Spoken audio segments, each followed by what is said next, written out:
France's European Affairs Minister Clément Beaune warned the British government to play no games with only a few days remaining to conclude the Brexit negotiations with a deal. France has emerged as one of the most outspoken voices in the Brexit negotiations as Emmanuel Macron pledged to protect the rights of his fishermen to access British waters after the 31st of December. European Affairs Minister Clément Beaune reiterated his government's commitment to the fishing community as he warned no deal will come out of the talks if concessions are not made on fishing. Mr. Beaune told the Andrew Marr show the UK and the European Union now have a few days to ensure a trade deal is in place before the end of the transition period. He said, "You cannot ask us to adjust to the Brexit choice on fisheries, so let's try to find a solution which respects both interests. I think it's possible, but we have a few days to reach it." As BBC host Andrew Marr pointed out, no deal would leave French fishermen with no access to British waters. Mr. Beaune said, "Yes, of course, but you cannot isolate one sector.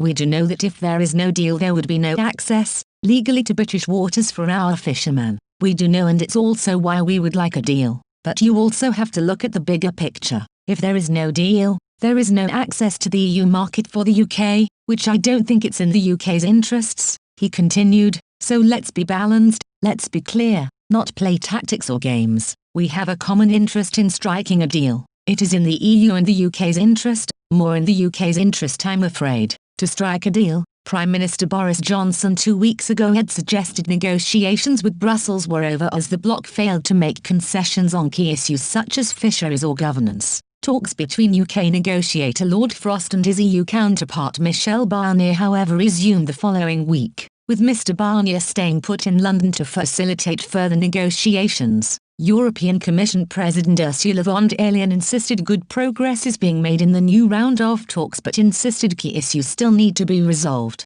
Mrs. von der Leyen said, "We're making good progress, but there are two critical issues, level playing field and the fisheries, where we would like to see more progress." Sources close to the UK negotiators have suggested little movement has been made on the totemic issue of fishing. Speaking to Expressco UK, they said, "Difficult issues remain difficult. The Prime Minister has remained adamant the UK will regain full access of British waters and limit access to EU vessels at the end of the Brexit transition period." Senior Brexit envoy to the European Parliament Christoph Hansen, however, insisted there is still room to manoeuvre to ensure there is a fair deal. Mr. Hansen said, "I believe there is room to manoeuvre to get a good agreement that is as fair as possible.